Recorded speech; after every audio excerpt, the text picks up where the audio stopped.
Alright, so here's a video, and it's a video on my build series that I've been doing, and I've been working on a few builds. I've actually completed 2, and this will be my 3rd since I've started my YouTube channel, and I'm going to be putting everything together. I pretty much have almost received and ordered all the parts that I need for this build. And like any build, I usually design it around the barrel and the bolt carrier group. And the barrel that I picked was an 18-inch Ballistic Advantage 223 Wylde 1-in-8 twist stainless steel fluted barrel. And it is a nice looking barrel. It's got some polished feed ramps, M4 feed ramps. It's got a .750 profiled for your gas block. I'll probably end up dimpling it on the bottom. And a 1.5 by 28 thread twist, your typical 223 or 556 thread twist, and it is just a good looking barrel. It's relatively lightweight for an 18-inch barrel too, and I don't know, I think it's going to be a good barrel. Ballistic Advantage definitely makes some decent stuff. I paid I want to say $170, maybe $180 for this barrel. This is one of the first things that I picked up, and basing it around the barrel and bolt carrier group, I actually picked up a few bolt carrier groups. Now, I haven't decided which one I'm going to use. Probably not going to use this lightweight one. I'm going to probably save this one for my lightweight build, and I'll show this one first. It's a Brownells lightweight titanium nitrided bolt carrier group. And I picked this up on a Black Friday sale. It was 130 bucks, and that's a really good price for a lightweight bolt carrier group just in general. But to be lightweight and titanium nitrided, it's really good. And it's got some decent staking on the gas keys, and it's heat treated, magnetic particle inspected, and high pressure tested. So it's a good bolt carrier group. I'll probably end up doing my lightweight build in a white cerakote with gold accents. I think that's going to look really good. I think I haven't really seen a white and gold AR15, and I think that's just going to really be a good looking AR15. So, but yeah, I picked that up because it was on sale. I picked this one up because it was on sale too. I thought about utilizing this bolt carrier group, and it's the Lantac Enhanced bolt carrier group. And this is an expensive bolt carrier group. It's normally like 260 bucks, but I got this for 190 bucks on sale, and it comes with the smooth domed can pen. It's got some forward facing gas ports, so the gas won't get into your face. Staking on it is pretty good too, not super aggressive, but it's definitely good. It's got some cutouts too to help with carrier tilt. So we will see how well this works, but I probably won't use this one either. I actually just ordered a Sharps Rifle Company nickel boron or NIBX extreme bolt carrier group, or whatever they call it, the Sharps Rifle Company bolt carrier groups. And I kind of keeping the, I'm doing like a combat gray, silver, and blue theme. So I'll be using the Sharps Rifle Company nickel boron bolt carrier group with the stainless steel barrel. I did order this gas block for the barrel, and it's a 2A Armament titanium gas block. I picked up this gas block. It was a little under 50 bucks, so I think it was like $49. And I'm not entirely sure how I feel about this gas block. I mean, it's very lightweight, but I'm not really trying to save weight on this build, although ounces turn into pounds, and I'm not trying to lug around a 10-pound rifle for sure. But it's a good looking gas block. The only thing I'm not sure about is that you have two different metals. You have steel and you have titanium. And steel and titanium expand and contract when it's being heated and cooled at different rates. So I'm not sure how well that's going to work. I've never utilized a titanium gas block before. So that's the only thing I'm kind of unsure about. I'll probably end up ordering a superlative bleed-off adjustable gas block in stainless just because of the handguard that I'm utilizing. And the handguard that I'm going to be using allows me to do some quick... It allows me to take off the handguard whenever I want to. So to get an adjustable gas block would probably make sense for this particular build. And here's the handguard. It's a Strike Industries Gridlok 17-inch. And I just got the rail body. I paid, it was like 97, 98 bucks for the rail body. And it comes with your barrel nut, your tool. It doesn't come with the Gridlok, what do you call it, like modular parts. I had to order that separately, but it's a decent looking handguard. The only thing I don't like is that I believe this is an aluminum barrel nut. I would have much rather had a steel barrel nut, but it is what it is. I'm going to see how well this works, how well it holds up, and I'll do a review on this product here probably in the future. I'll just leave this out. I'll show you the Gridlok parts. And I actually had a heck of a time finding this one. And just like any Strike Industries products, it comes usually in blue, red, FDE, and a Titan, which is kind of a gold color. But I had a hard time finding the blue for this. And what this is going to do, slides in right there, right? And it's going to lock in and everything. But this is how you take off your handguard from your barrel nut in the upper receiver. It's a really kind of cool system. That's kind of why I picked it. That and I really wanted to. I'm going to cerakote the handguard in gray. Like I said, it's going to have the blue accents, and I think it's going to look really, really sharp. So, and it comes with everything else that you need. It has an integrated front sight post, so all I'm going to need to purchase is a rear sight if I want to have backup sights. So that's kind of a neat little feature for this. So there, it'll go right up here, just like that, and it's got your bottom portion as well. So, but like I said, I had a heck of a time finding the blue Gridlok. I had to order that from Optics Planet. That was the only place that I found them in stock, and I had to pay full retail price on this modular parts for my Gridlok handguard. It wasn't cheap. With the coupon code, I had a 12% off coupon code, and I used my Optics Planet bucks. I think I had I want to say like 30 bucks or something saved up. So, I mean, I paid $117 for it, which isn't bad, but I did use all my Optics Planet's bucks in order to get it for that price, and I had to utilize a coupon code. But, so the handguard system itself was $215, so it is not a cheap handguard system. But there aren't a whole lot of options for 17-inch handguards, and so far I've been pretty impressed with Strike Industries products, so I will see how well this will hold up. And then what I'm going to marry the handguard to, and my lower receiver, is this Aero Precision upper receiver.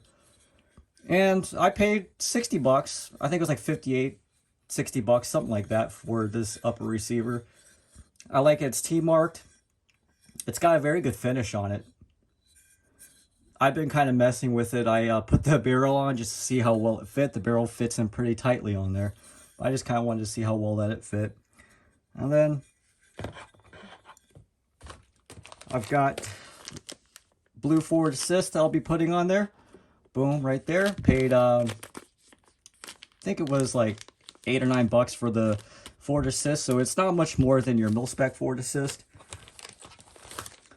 I've got an extended bolt catch for the lower parts, and this is a little bit different than what's included in the Strike Industries Enhanced Lower Parts kit that I did a review on, but it's actually a little bit bigger. I thought about getting the Guiseley Maritime one, but this one was only like 8 bucks, while that Guiseley one was like 20 bucks. So, and then I've got the Strike Industries Ultimate Dust Cover. These are my favorite dust covers. This dust cover was roughly, I want to say 17, 18 bucks. So it's not a cheap dust cover, but it is metal, it is aluminum. And I'll just show you real quick how easy this is to put on. So you got that little nub right there. You kind of have to hold that up, right? You got a part here. This will go on your left side. So you just swing that in there. You hold on, let's see if I can do this without any tools. You hold this, you're supposed to hold that down, and then there he goes. Boom. Now you got your dust cover. So easy to install. And then to uninstall it, I'll show you how to uninstall it too. I like to use just a, regular Allen wrench. Something that's small enough to fit into this hole right here.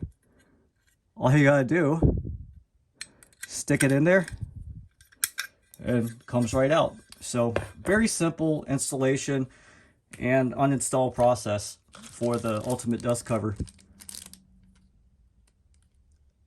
I think it's a good looking dust cover. It's got the raised lips. It's actually got, hold on.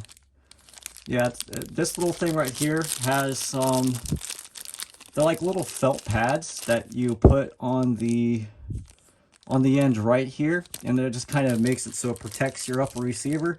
But I'm not such a little princess that I don't think I need those, but I might put them on there just because they're included. But because I will be cerakoting it, and Cerakote will protect it, but I'm going to be paying about 220 bucks for the upper receiver, the handguard, and the lower receiver to be cerakoted. So I mean, that's not a cheap up cost for a build, in my opinion. But I think it's going to be worth it.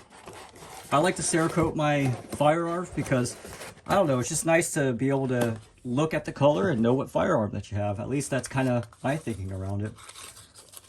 My muzzle device I haven't really decided on, but I thought about putting this on there and cerakoting this.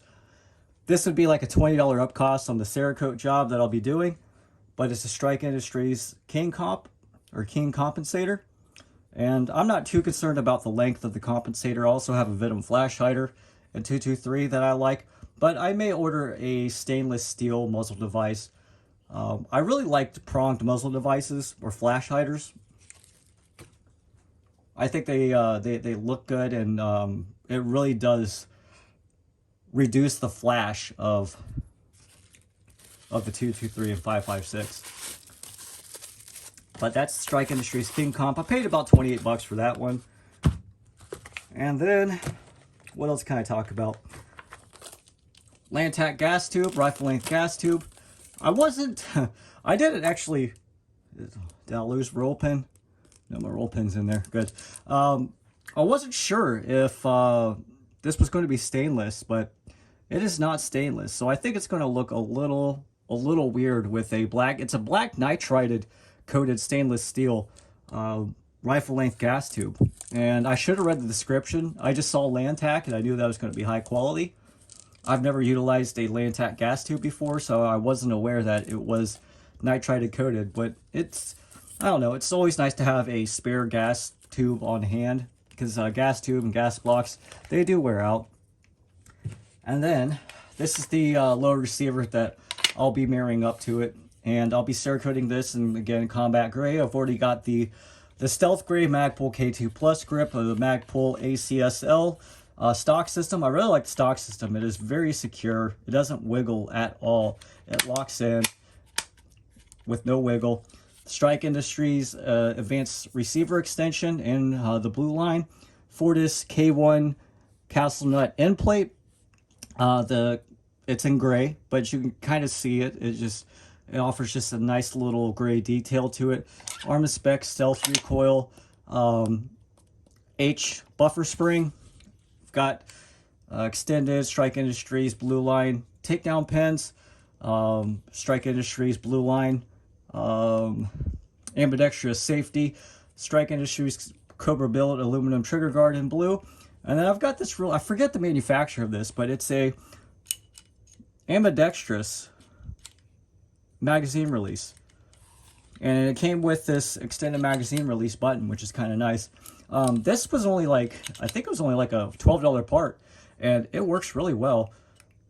It was blue anodized from them, and I don't know, I've had really good luck with it. And then the trigger I may change out, but look, the trigger even goes with the theme. It's got silver and blue, so I actually think it goes pretty well with the build. So that will be how I'm building everything together. And then I did pick up this, and I picked up this specifically for this build because I like the Arrowhead so much that I purchased another one.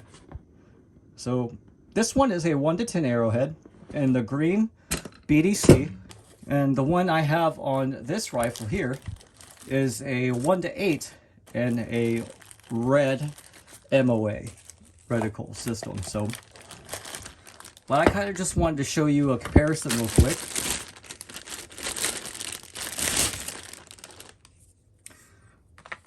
Because it is a little bit longer than the 1-8. And where it's going to be longer is in the front right there. You really only have about a 1/4 inch length difference in the front. But that front tube is just a little bit longer for the 1-10 than the 1-8. And I picked this up from AR15 discounts, shipped to my door. Because they don't charge tax, they don't charge shipping, especially on something that's $385 for $385. And you can choose all your different reticle choices and all the different different colors. So you got red and green, you got Guerrilla Dot BDC, you got MOA, and you got mill, if you want the different reticle choices. So if you're looking to pick up an Arrowhead, 1-10 Arrowhead, $185 shipped to your door, AR15discounts.com. I think that's a really good price on this optic. This is probably my favorite low powered variable optic for the money. I highly recommend these. So I like them so much that I bought 2.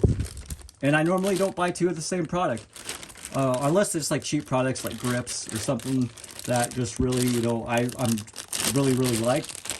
I do like to try out different products, and I was going to try out like a Strike Eagle or a Ride-On 1-6, or just something different, because I just wanted to test out, see how well those manufacturers did low power variable optics. But I really couldn't turn down the price of this 1-10.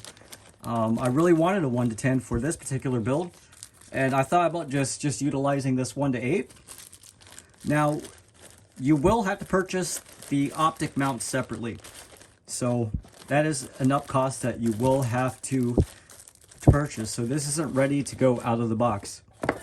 And I did purchase an Aero Precision lightweight 30mm scope mount, and I ordered that straight from Aero Precision themselves. They had I forget what their percentage was off on their online store, but I picked up the lightweight 30mm low profile mounting system for $50. So it was $100 normally, I think, and for $50 I was like, hey, I'm going to pick up that mounting system. So, but that is my build here, and I think it's going to look really good. I don't know how long this is exactly going to take me. Actually putting everything together shouldn't take all that long. I don't know how long it's going to take for them to get back to me with the cerakote job. I'm going to take my handguard, my lower receiver, and my upper receiver in tomorrow to get cerakoted. But the typical turnaround time is like, they say the lead time's like 2 weeks. I really hope it doesn't take 2 weeks to get all that stuff done. And then I may wait, only because I could paint the optic mount too, which that would be like a $40 up cost. So I'm looking at like a $300 cerakote job for everything that I want done. But I still need to order a different muzzle device, a different gas tube, and maybe a different gas block. But I was really hoping that I could utilize what I had on hand, and I can technically use it, but I just kind of want to really pick the parts that I want. Here's the thing with building AR-15s, right? So the barrel and bolt carrier group are probably your most important things. The barrel, it's really hard to change out barrels once you've put them in there, but it is possible. Your bolt carrier group is super easy. So if you don't like the bolt carrier group, not a huge deal. You can change that out relatively easy. But stuff like gas blocks and even compensators, I mean, they're not hard to take off, but I really don't like taking off and putting back on a whole lot of muzzle devices just because of the threading. I don't want to mess up the threads. I don't want to mess up the crown. I don't want to mess up the accuracy of the barrel. So I really try not to put on muzzle device, take on and off muzzle devices unless I have something that's kind of designed on the end. But there's only a few manufacturers that do something like that. So if just try to pick what parts that you really want in this, stick with that, write down what you want, how you want to build it, if you're looking for kind of a colored theme or a manufactured theme, because when you put manufacturer's parts together, sometimes when they all become an amalgamation of, different parts from different manufacturers, sometimes they don't always work or play well together. So sometimes I'll try to pick manufacturers, like the same manufacturer barrel, gas block, gas tube, and they'll work really well together, usually, from my experience at least. But kind of stick with your plan. If you want a certain look, and something comes in that doesn't look quite right, you don't have to use it. And I know it kind of sucks to pay money for something that you're not going to utilize right away. But the way I look at it, and I don't know, if I have like an extra gas tube and gas block on hand, I'm like, oh crap, I have to build another AR-15. Just gives me an excuse to build another one. Now, I'm not married or anything, so it's not that big of a deal. But I know for you married folk out there, I have been married before. Sometimes it's not as easy as saying, I want to build another AR-15. There usually is another decision maker in the process, so I empathize with you if that's the case. But for me, in general, if I just have a couple extra parts laying around, sometimes I'm like, oh, I need to build another AR-15. But that's just my experience and stuff. But I usually just keep a bunch of extra parts on hand anyway. So this whole toolbox here is filled with extra parts. So now I've got some buffer tubes, buffer springs, bolt carrier groups, buffer weights, same in here, some castle nuts, some end plates, things to clean my bolt carrier groups and stuff with. I think these are all Glock parts. So I got different triggers, trigger shoes, sights, barrels. I think I've even got a slide in there, a Glock slide. I think most of those are OEM parts, extra firing pin, some, I've got, Gen 3 and Gen 4, slide release, slide stop, slide release buttons, Gen 5 one, different ejections, safety plungers. I mean, I've got parts for pretty much all my firearms on hand, and this is just one of like 5 toolboxes that I have. I think this one down here, hold on, it's a little hard to do this one-handed. This one down here is muzzle devices and crush washers. Yeah. So, but yeah, it's always good to have extra parts on hand. So, and then in here, I've got, my M-lock rails. I've got some extra grips. I've got about 3 or 4 full lower parts kits. Some of them are married lower parts kits, so I've taken parts from lower parts kits and just used one part and kept them together.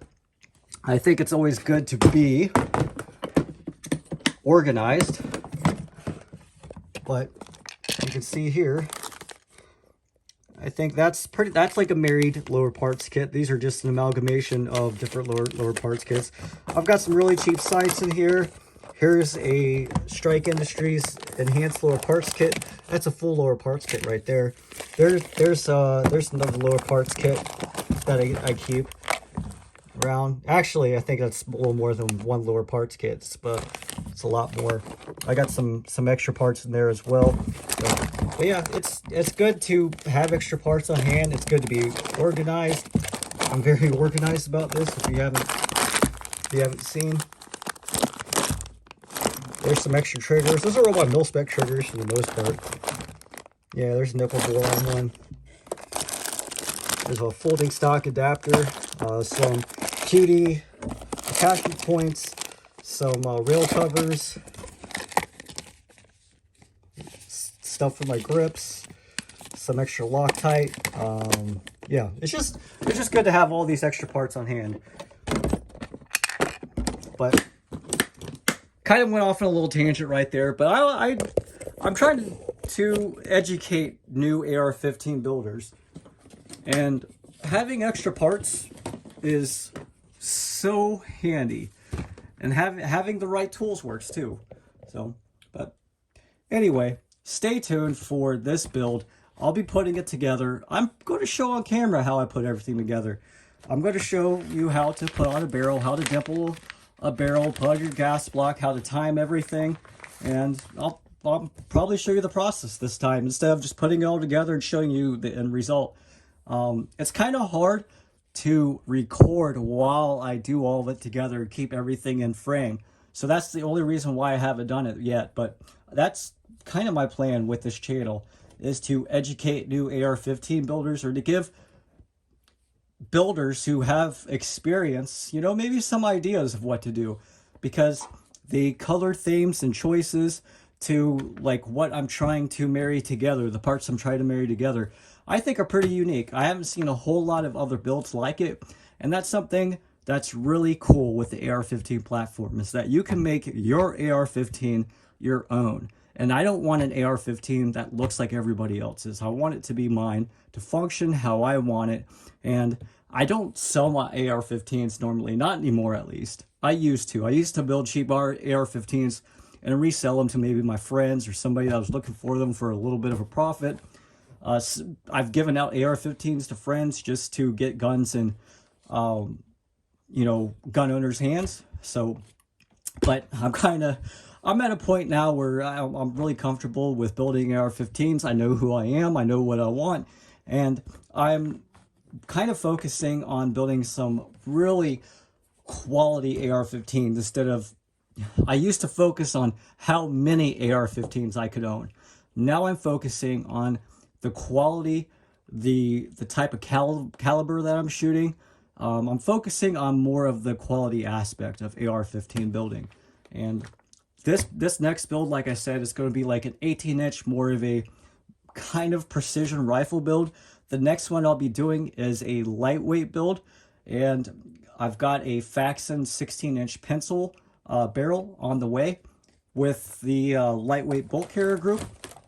And I really think a white cerakote, like an Arctic white with gold accents, like a Fortis K1 gold end plate castle nut, Strike Industries gold takedown pins. I think Odin Works or something makes like a gold dust cover.